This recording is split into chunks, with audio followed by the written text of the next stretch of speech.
Welcome to the Christianity in Business podcast with host Darren Shear, an initiative of the Archie W. Dunham College of Business at Houston Baptist University. This is the show that helps Christian business leaders to integrate biblical values into business. You can get more information about HBU's Center for Christianity in Business and sign up to receive free access to all issues of the Christian Business Review Journal by visiting our website at christianityinbusiness.com. On this episode, we're joined by Dr. John Thornton.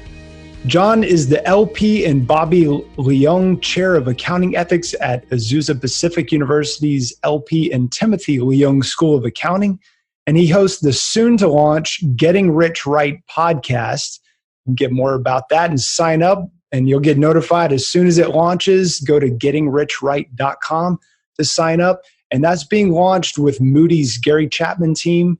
And he's also the author of the book, Jesus' Terrible Financial Advice, Flipping the Tables on Peace, Prosperity, and the Pursuit of Happiness. Fascinating title. And he's a CPA with a PhD in accounting and served as the chair of the American Accounting Association's Public Interest Section and chair of AAA's Professionalism and Ethics Committee. And his research on auditor independence, auditor litigation, and ethical whistleblowing has been published in top academic journals.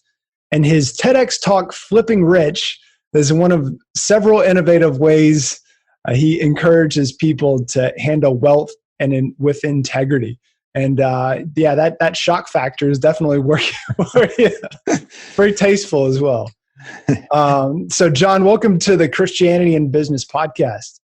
Thank you, Darren. Great to be here. Yeah, we got to meet a couple years ago at the Christian Business Faculty Association conference, which a lot of people don't know, but there is a Christian Business Faculty Association where they get together, and there's hundreds of Christian business professors who are equipping the next generation of business leaders to not only just learn the difference between cash-based and accrual-based accounting, but as John is doing, teaching what does the Bible have to say about business.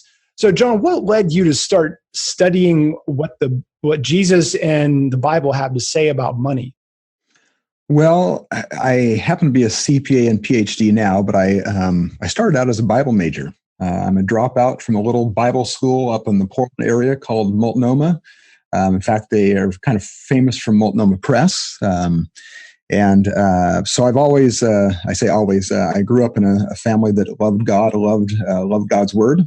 And so as I kind of grew in my discipline, my expertise as a CPA, and then going on to get a PhD in accounting so I could jump into academics, I always in the back of my mind really thought what matters most to me is how can I encourage people to understand what God really says.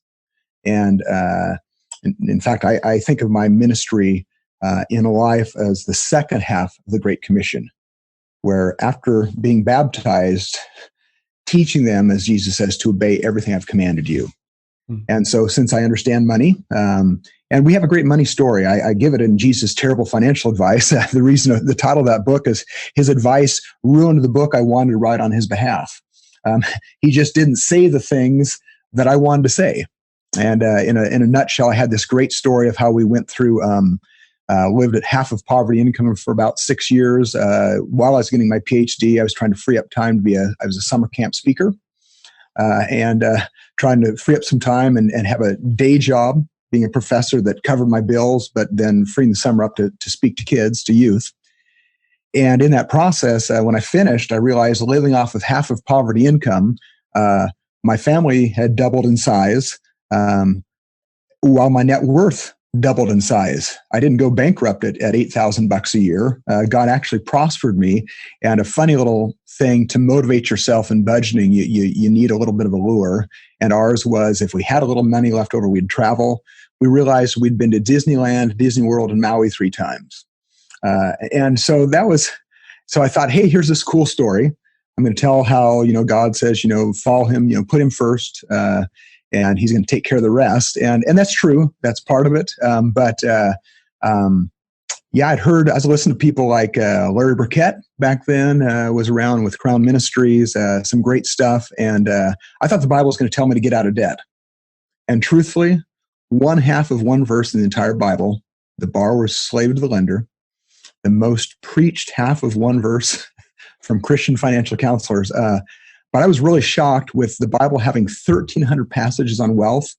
One half of one of them had to do with debt. It's just not a big issue. A few other passages about debt, but it's usually telling the lender to be merciful to the borrower. So at the end of the day, Jesus' advice ruined the book I wanted to write, and that's why I named it Jesus' Terrible Financial Advice. But yeah, his advice will totally turn from terrible, like exceedingly bad. Then you go through the terrifying stage, like, oh no, you meant that? And finally you end up with this terrible, like awesome, like the awesome day of the Lord, the terrible day of the the terrible day of the Lord. And his advice is just awesome. And if we put it into practice, it totally revolutionizes our lives. One of the things I love that you're working on now is really diving into Luke chapter 16 to unpack the purpose of wealth. What is the purpose of wealth? Yeah, this may shock you. And it's coming from a parable that people don't understand too much, the parable of the shrewd manager. But Jesus' words at the end of that parable, he says, I tell you, use worldly wealth to gain friends for yourselves, so that when it is gone, you'll be welcomed into eternal dwellings. An old professor of mine at that Bible school, a guy named Randy Alcorn, he's written some great stuff, a book called The Treasure Principle, I'd highly recommend. But he says something, you can't take it with you, but you can send it on ahead. That's the treasure principle. And again, I love what he's saying, but Jesus is really kind of saying that in this, that we're told to store up treasures eternally. How do you do that?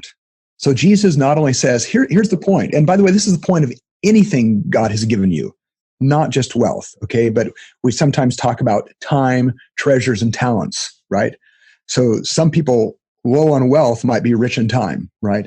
But whatever God's given us, we want to use it for his glory. How do we do that? Jesus says, I tell you, use worldly wealth to gain friends for yourself, so that when it's gone, you'll be welcomed into eternal dwellings. And I want to argue that that is it. That is the purpose of worldly wealth, to gain friends forever. That fulfills the Great Commission, because if we rightly show people who God is and they end up there, then who's going to be there to welcome you, right? You're gaining friends in heaven. If they don't see God through you, and if they choose to go a different direction because of that, then guess what? They're not going to be there to welcome you, right? So it's not making any old friends. It's making friends that become disciples, the Great Commission. And the Great Commandments, when we love God and love people, using that wealth as God intended, then all of a sudden people can see God for who he is. And again, guess what? They're there to welcome you. And of course, God is there to welcome you. So yeah. So this guy, he's marking down everybody else's debts. The master is upset with him, is kicking him out of the business, kicking him out of the household. And so he goes and can you kind of unpack that parable and just for some of our listeners, it might not be as familiar. Yeah, it's one of those less preached parables because it confuses people. It almost seems like Jesus is encouraging us to do something wrong with what we've got. But he just sets it up, and Jesus says there's this guy who's getting chucked because of bad behavior. And so he marks down his master's bills so he can get a soft landing when he gets kicked out. And the way he does it, he says, hey, I'm too weak to dig. I'm ashamed to beg. What will I do? So this is his crafty little solution. And surprisingly, that owner commends the manager for his shrewdness. Mm-hmm. And Jesus says, the people of this world are really good with dealing with themselves. I wish those who followed me would likewise be shrewd enough. And I think here's the connection. That's why, I mentioned what Randy Alcorn said about the treasure principle of he's getting rid of stuff he can't keep, so he can get a soft landing. And Jesus says the same ways with us, with you. Nobody takes it with them. But believe it or not, you can use your wealth in such a way to gain friends forever.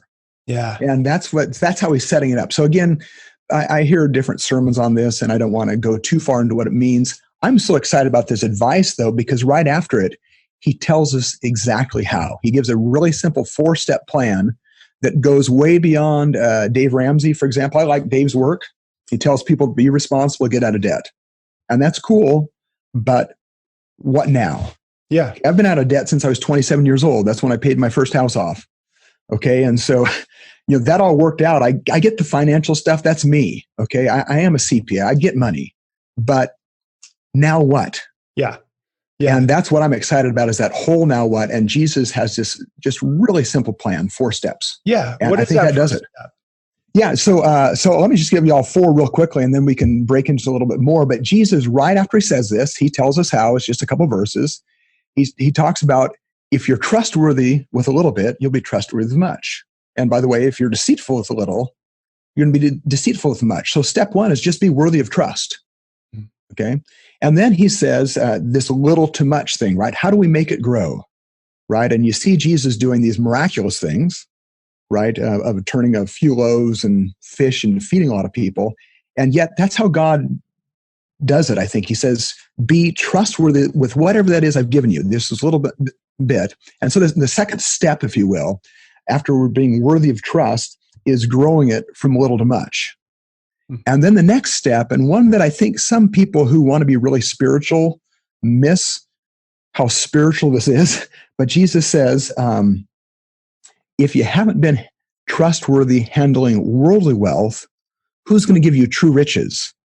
So in other words, there really is a purpose of worldly wealth, okay? And that's almost like training wheels. You got to handle that worldly wealth first. So you can never help somebody else out if you can't even figure out how to manage your own life, right? So that step 3 is, how do we get it, worldly wealth from here to there? If you can't even handle worldly wealth, who'll give you true riches? And then the final step, and this one I really like, and I'm a little edgy here, and help me when I unpack this, but stewardship to ownership. Okay, and we'll come back to this, but Jesus basically says, if you can't even manage somebody else's money, stewardship, or I manage somebody else's money, who's going to give you money of your own to manage? And again, it's almost like training wheels. You're working for somebody else, and then you get a paycheck. Now you got money of your own. Right. What's that going to look like? Okay, and so that 4-step process, just being worthy of trust, little to much, here to there, stewardship to ownership, is what Jesus lays out. I kind of think it covers the whole range from cradle to grave of my wealth journey, if you will, from my poverty to now what would be considered by many a lot of wealth, but it presents new challenges. And Jesus gives us advice to cover the whole range. Yeah. And I think some people are probably hung up on it, because even if you open your Bible, the heading on that chapter is going to be, the unrighteous steward. And then you're reading about unrighteous mammon. And so the conclusion is that money is, why would I want to deal with something that's unrighteous? Like, see, there you go. Like, it's Jesus is calling it unrighteous money is the way it's kind of interpreted. So it's just kind of a necessary evil. What do you say to that? Yeah, well, and by the way, I mean, there's a lot of ways to go south. They go the wrong way with money. And that King James translation is unrighteous mammon. The NIV runs with and calls it worldly wealth. The only place in the entire Bible where that 2 words are combined, and we translate it. I'm no Greek scholar. I'm an accountant. Okay, I do have Bible Gateway, Bible Hub. I can see how 30 other people translated it. Right. But it kind of runs that, and so people see that unrighteousness or worldliness and think, oh, I want to flee from that, right?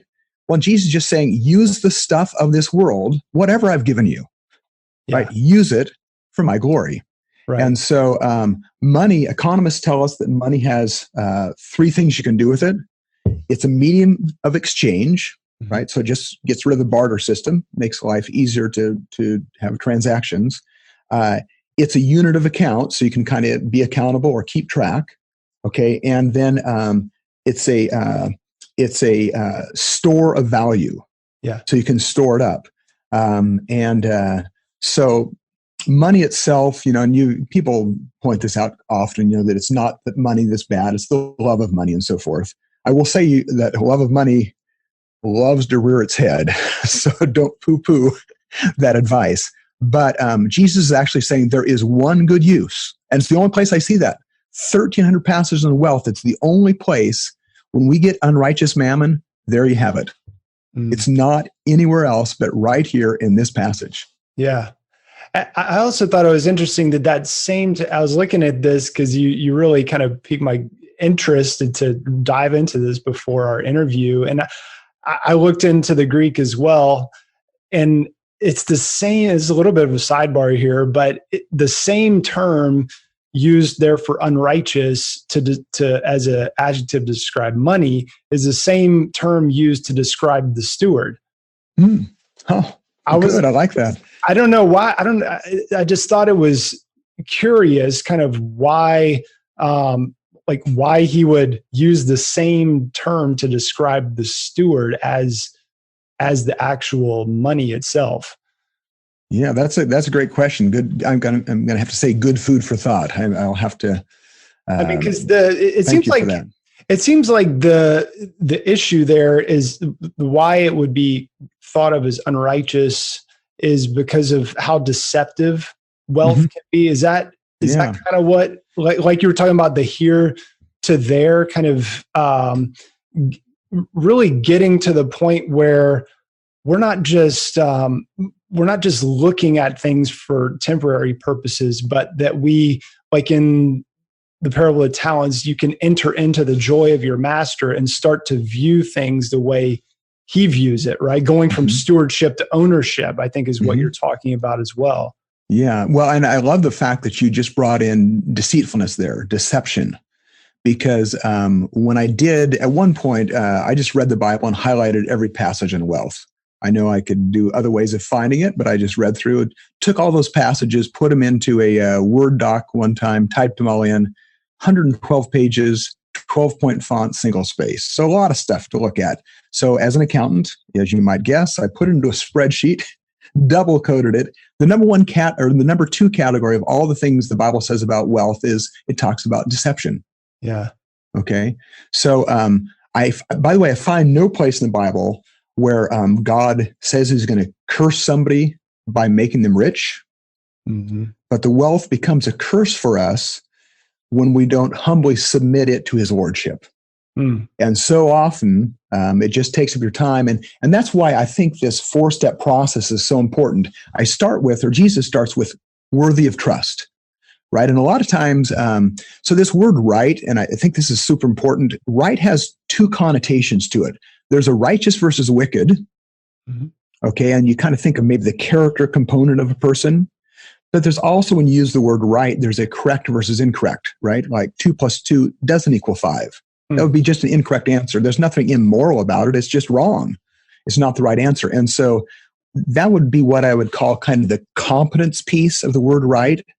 And so if you're going to be worthy of trust, like a business person or an individual citizen, it's not just about character. I'll have people tell me, "Oh, John, money confuses me." Well, that's not okay. Math is confused. No. You can add 2 + 2 = 4. You can do that. Okay. I can teach you all of accounting in 2 minutes. I've got a little vignette on my Getting Rich Right, the 2-minute accountant. You just measure what you're worth and here's your budget, what we call a balance sheet and an income statement. So stop using the excuse that it's too confusing to you. You're simply choosing not to be worthy of trust. Okay. So you can't just go with the character piece. You've got to run with the competence piece too. I'm not trying to turn everybody into an accountant, but just the really, really basics, it's pretty straight up. And so I think that's what that worthy of trust thing is all about. And so that's the deception. That's how you get rid of deception, right? Is trustworthiness. It's kind of the opposite of that. Yeah. Yeah. And it's almost like the same way that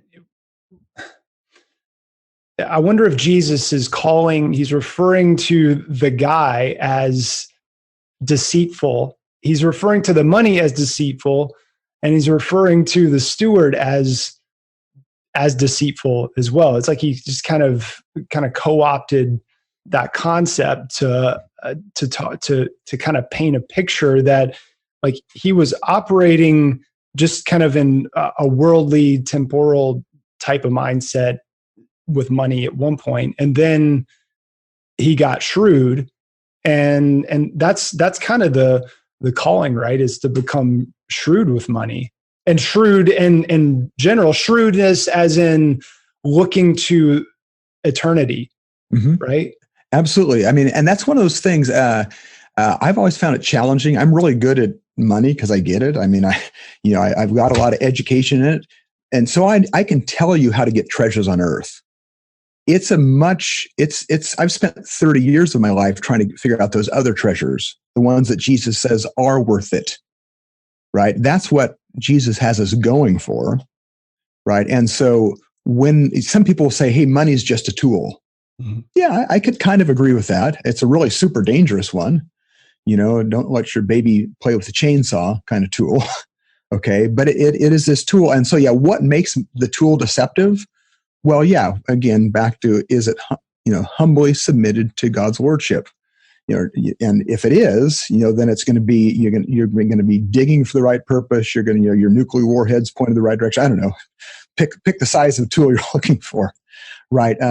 So I'm going to just agree with you that I love what you're saying about this unrighteousness with the servant, because if the person's heart's already wrong, how much worse that you arm them, right? That you give them a great tool to accomplish bad things.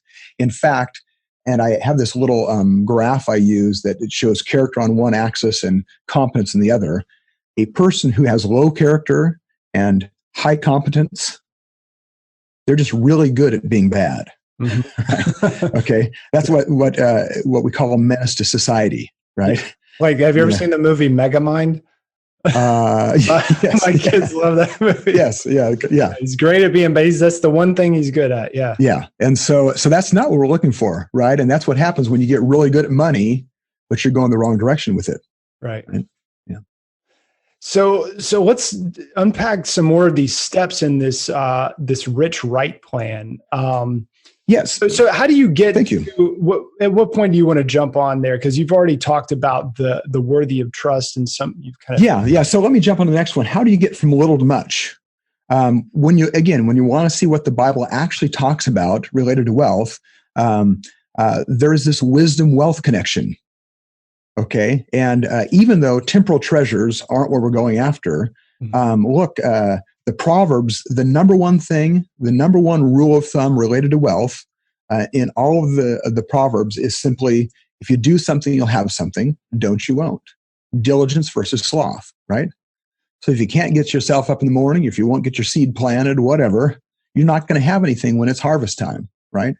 The number 2 step, it actually ties 2 and 3 just by count of number of verses. So I don't know if that's good theology or not, but I always think if a lot of heresy comes from pinning everything on one verse, so I always think if it matters to God, he'll probably repeat it, right? Yeah. And so the kind of tied for second is righteousness versus wickedness. So don't cheat people to get ahead. Do it right. Take your time, and so forth. But if you handle wealth righteously, it says the righteous person, you can knock them down 7 times. They keep popping back up. The wicked person, they look like they've got this meteoric rise, but they disappear overnight, never to be heard of again. It says they don't pop back up.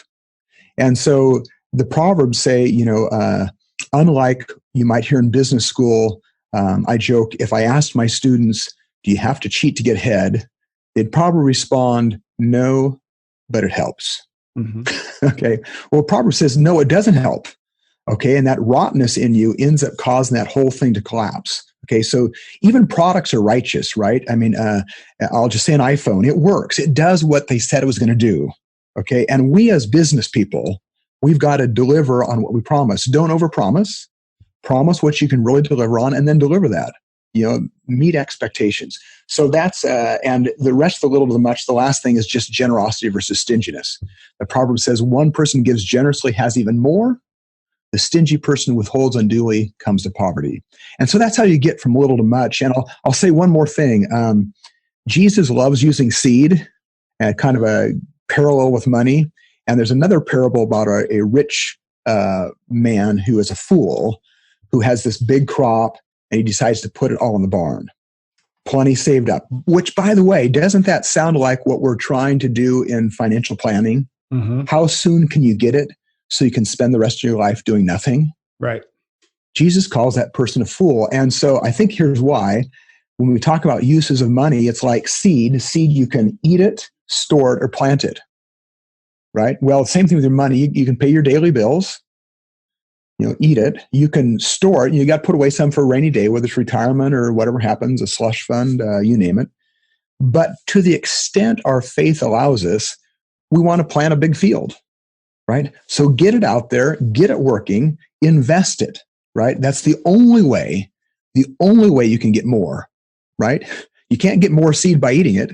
You can't get more by putting it in the barn. And that's why I think Jesus partly calls this guy a fool, or why he uses that arrangement in his parable.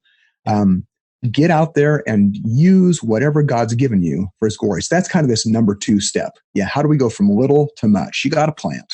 Yeah.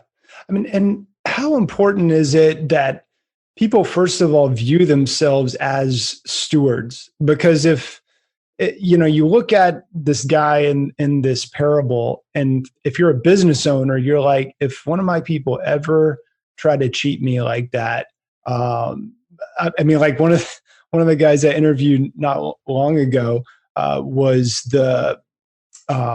he was part of the Archer Daniels Midland scandal back in the 90s, and he on the way out, he started embezzling money, which he ended up going to prison, but he had to take care of his family, which is what kind of led to him doing that. And I mean, it's not an apples to apples comparison, but if you don't view yourself as a steward, if you think you're the owner, then this parable, these concepts just don't even really make sense, right? Well, so I'm going to say yes in that. Let me jump to 4. Okay, I'm going to jump over. I'll say 3 really quickly. Just how step 3 in this. Okay, so being worthy of trust. Can you grow a little to much? Can you get it from here, this world, to eternity? Is step 3, and we can come back to that. But this step 4, stewardship versus ownership, and I want to say something here, because I think in one hand, Christian circles we get it really right. This idea, Ron Blue, I think it's tagline, God owns it all. Okay. No argument. I mean, God created everything, therefore it's his. Anything he's put in our hands is simply because he chose to do that. And yet, agreeing with that, I want to come back and say, and yet he's given me stewardship roles where I'm managing somebody else's money, and ownership roles where I'm managing my own. Probably the simplest one is I oversee probably the biggest accounting ethics endowment in the world. It's $18 million. Okay. Well, I personally feel called to share the gospel and take care of widows and orphans. Okay. I cannot use the Young Accounting Ethics Endowment to feed widows and orphans. Just can't. It's not my money. It's not what the guidelines are. The owner has put restrictions on what that money is used for. So I need to make the biggest impact I can about accountability from a Christian perspective with that money. But then I get a paycheck, and I say, when I go from being a steward managing somebody else's money to an owner managing the money that God's given me, now there's 0 layers between me and God as far as what I do with that. There's no excuses left. I can't say, hey, God, I can't do that because I got to go to work today. God says, no, I gave you so much. I gave you enough that this is what I've made you the owner of. You have no excuses. You can't say, oh, it can't be used that way. So that I can share the gospel. I want to find a church whose pastor really gets the gospel out, or I want to fund my friends who are missionaries who are really good at that, right? And the same thing for feeding widows and orphans. I don't run into many widows and orphans, and this is why this is such an important concept and kind of completes this 4-step plan of Jesus. Owners need good stewards. Okay, so Compassion International, World Vision, I don't know. There's organizations out there who run into lots of widows and orphans. There's churches in places that really have people to help. The church I go to has some pretty old folks there. We got a lot of, widows that need some help. Okay, so I want to fund that. Yeah. And how do I know if they're the right ones to fund? Same model. Are they worthy of trust? Can they do a lot with a little? Can they get it from here to there? If I just feed an orphan, they go to hell. I don't want to be harsh about saying that, but look, I took care of a secondary problem. So I want them to know that I'm feeding them because Jesus encouraged me to do that. Who's this Jesus? Well, Jesus loves you, right? And then I get to share the gospel.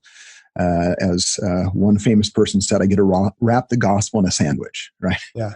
And so, anyway, so that's why I think this whole process, I also get disturbed. People play games with stewardship and ownership, right? Well, so how come I'm stewarding a Pinto and you get to steward a Porsche, right? And I don't even want to play those games very much, but too often I hear people say they're stewarding money for God, and I think, boy, I'm not sure if he's so excited about how you're doing it.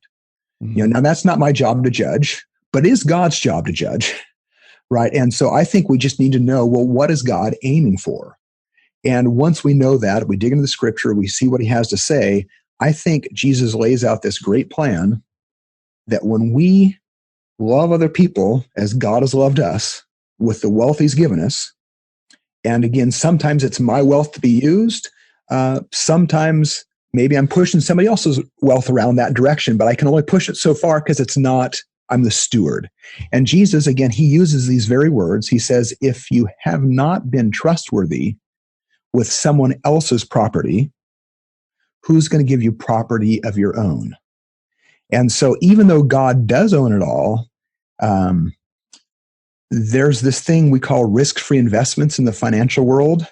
There's a risk-free investment in Proverbs. He who gives to the poor lends to the Lord. That's what I call a risk-free investment. God's good for it. He's not going bankrupt. Okay. Now, I'm not going to go too far with this whole metaphor. Okay, because I think there are great reasons to be thinking about it both ways. So overarching, yes, God owns it all. But from there, I still think he gives us ownership roles in some places, stewardship roles in others. So you think that there's some, and I have somewhat of an issue with kind of our cultural obsession with leadership as well. Yeah, I think everybody wants to be a leader and nobody wants to be a manager, or nobody. It's like, and a very well-known leadership gurus saying, "Don't be a manager, be a leader," because leaders only care about things, or managers only care about things, and leaders care about people. And there's a similar tension here with stewardship and ownership, because the reason why I think there's an issue with this issue of emphasize or overemphasizing leadership, ownership, is because God is the leader. And at every turn, we are the steward and the manager. I mean, that's the main character in all of these parables, virtually. I mean, find a parable where there's a leader that is being depicted, a leader in the sense of like a General Patton, take the hill type of leader. I mean, if there was that type of character, it's going to be personifying God, right? Yeah. Well, and so I want to agree with you on that. And at one level, I also want to come back.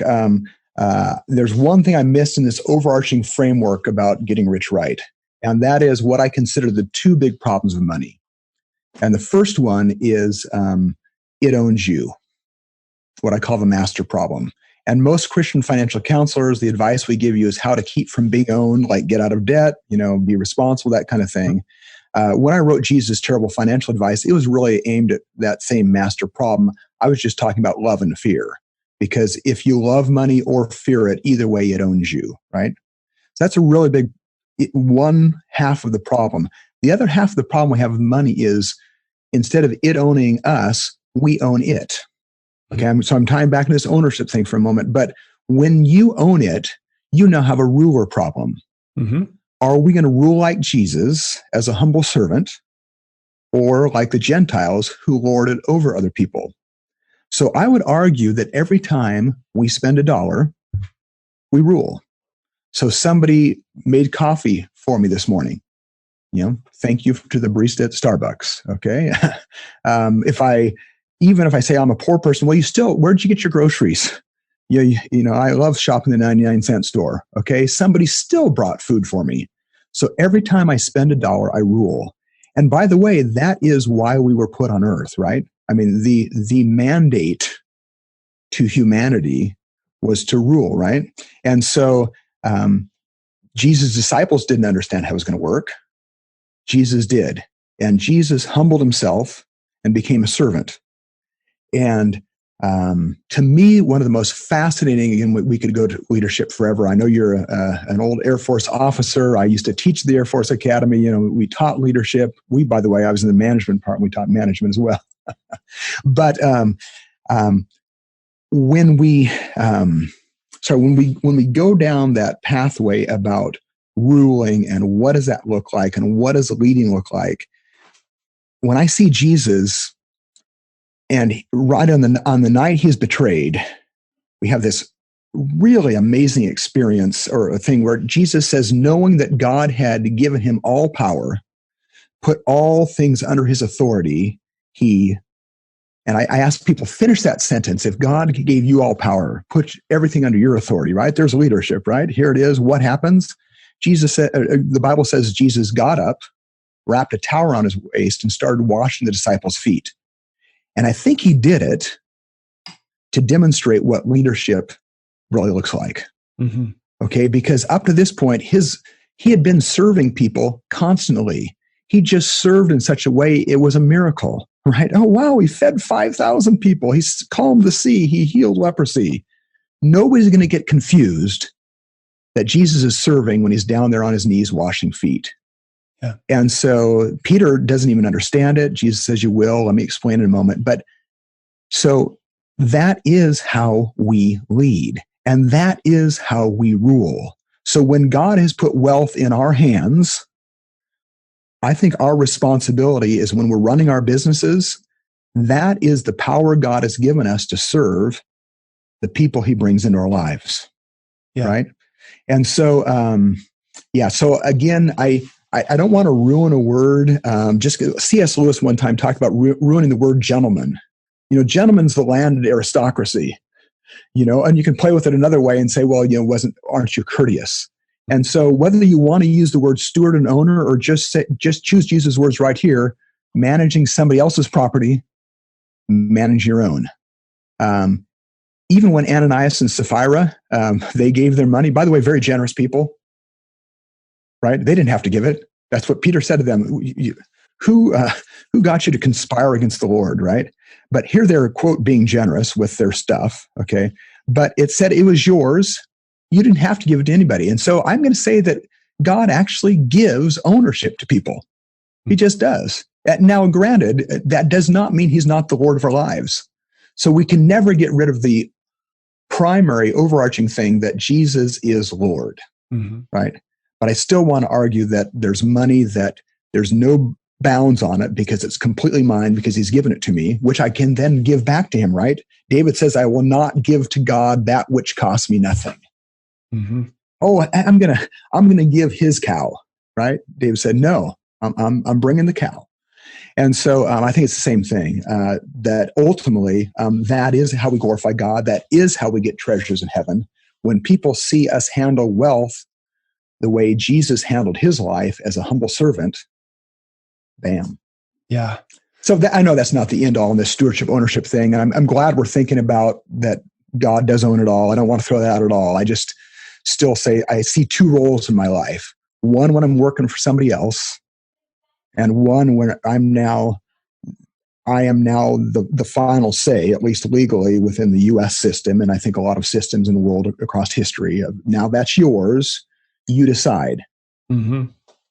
Yeah. I think there's definitely some tension because we want to emphasize the being faithful and really doing such because when you're an owner of when you're a business owner, you think about that business a lot more than the typical employee does that Sure. doesn't have an ownership stake in it. Yeah. At the same time, if as a Christian business owner, we really need to look at our businesses from a stewardship standpoint that God has entrusted the business to us. So we don't want the kind of the negative connotations that come along with being, where Jesus in the passage about the good shepherd, like just being the hired hand. Mm-hmm. We don't want to take that approach. At the same time, I do like how you talked about this tension, the ruler, what was it? The ruler problem and the master problem. The master problem. Yeah. So money masters it, and then so we own it; it owns us. Two things, very big, both huge issues. Yeah, we've got to deal with. Hey, I'll ruin one more thing for you. Years ago, probably a decade ago, I bought the Stewardship Bible. The word stewardship wasn't in it. And just so you know, it would depend on the translation. I mean, I found, administrator, manager, servant, slave, satrap. and I thought, this is really disappointing, because I was going to go to town with stewardship, and I was getting the Stewardship Bible. And I thought, darn, it's not in there. What's with that? So anyway, again, these are words. We're trying to get ideas across, right? But as long as we don't forget that there's this lordship issue, and God is the Lord of all. And even at the end of the day, and you talked about so many parables, in the end of the day, what do? We just say, hey, I'm an unworthy servant. Yeah. Anything we have is a gift from God. And now if he gave it to us with no holds barred, then I guess we're the owners, right? I mean, again, if you give it a gift, you say, well, hey, it was my gift in the first place. So anyway, I don't want to go too far with it, other than just saying there's a lot to understand here. Yeah. And I think if we get those four things, to me, it runs in the problems I have now that I didn't have before, right? Because if you think your problems stop once you have the wealth, besides it making you arrogant and putting your trust in it instead of God, and those typical obvious things I think most people understand, I could give you so many more problems with wealth. Like it changes I can't to I won't. Mm-hmm. Right? I could help you. It takes more wisdom. Should I help you? There's a book out there called When Helping Hurts. Sometimes we don't help very well, and we cause more problems than what we've got. And so it just takes so much more wisdom when you have something. Yeah. And so I think that's why God didn't make everybody rich to start with, if you will. I mean, we could have been fabulously wealthy, every single person, right? Just like we're so wealthy in air, we don't realize we've got more than we need. Mm-hmm. Why did God choose not to do that? I think he knew that we would not mature, and he wants to grow us up into his kids, who are fully mature. And in that process, there's just a lot of challenges that come with handling wealth right. And I think this model that Jesus gives us, I think kind of gets kind of the whole range that I see, that I run into as my life has kind of progressed down this path. Yeah. Well, I think you've got a great model here, and it's obviously rooted here in the Word. Luke 16. I think everybody's going to go pull out their Bible right now and perfect to do. 16, 10 to 12. There you go. You don't need to buy my book. Read what Jesus said. Yeah. And definitely go to gettingrichright.com. That is the website. Sign up and you'll get notified whenever the podcast releases, which will be very soon. So is that the best place for people to go and hear more from you? Yeah. If you want to contact me, I love to talk to people. Tell me your story. Tell me, give me your questions. Just all one word, gettingrichright.com. Excellent. Well, John, thank you so much for your time and for sharing your wisdom and for how you've just devoted from that first conversation I had with you. There's not too many people I meet that are just so thoughtful about what the Bible says about business, about money. And it's just such a critical area that affects all of our lives in such a enormous way. So thank you for the work that you're doing, the scholarship that you're doing. Well, thank you, Darren. And I, again, appreciate your ministry. I love how you have got your purpose right, all of our purpose to bring glory to our Father. And so may God bless you as you continue on that path. And so thank you for your kind words as well. We hope you've enjoyed this episode, and if so, we would greatly appreciate it if you would leave us a quick rating and review for the Christianity in Business podcast on iTunes.